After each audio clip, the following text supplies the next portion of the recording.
Guys, তোমরা কেমন আছো? আশা করি সবাই ভালো আছো, সুস্থ আছো। তো আমিও ভালো আছি। আজকে দ্বিতীয় সোমবার, আমি পুরো সাজুগুজু করে চলে এসেছি রেডি, পুরো সাদা শাড়ি, মানে সাদা শাড়ি লাল পাড়, দেখতেই পারছো। তো কমেন্ট করে বলো আমাকে কেমন লাগছে। আর বাবাকেও আজকে পুরো রেডি করা হয়ে গেছে, মন্দির টন্দির ধোয়া টোয়াগুলো, এগুলো তোমাদের সাথে আমি শেয়ার করলাম না, তো তখন কেউ ছিল না। আর তোমরা প্রথম সোমবারে বাবার মাথায় শস্যর দানা মানে দিতে হয়। প্রথম সোমবারে তোমরা কি দানা দিয়েছো, দ্বিতীয় সোমবারে দিতে হয়। তো তোমরা যদি এইগুলো জানতে চাও তো আমাকে কমেন্ট করে বলো, মানে কমেন্ট করো, আমি ভিডিওতে তোমাদের বলে দেবো।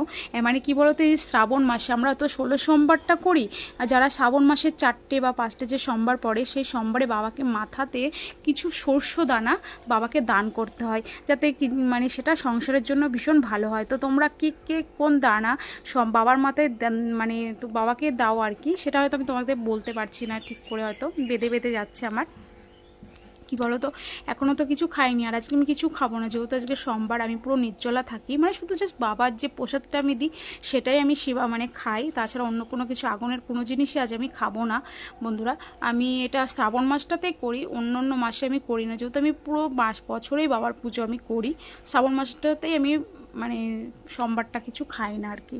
তো তোমরা কে কীভাবে পুজো করো আমাকে কমেন্ট করে বলো, আর আমার পুজো তোমাদের কি ভালো লাগলো সেটাও কমেন্ট করে বলো। আর এই যে আমার বাবা ভোলানাথ সবাইকে ভালো রাখো, সুস্থ রাখো। তো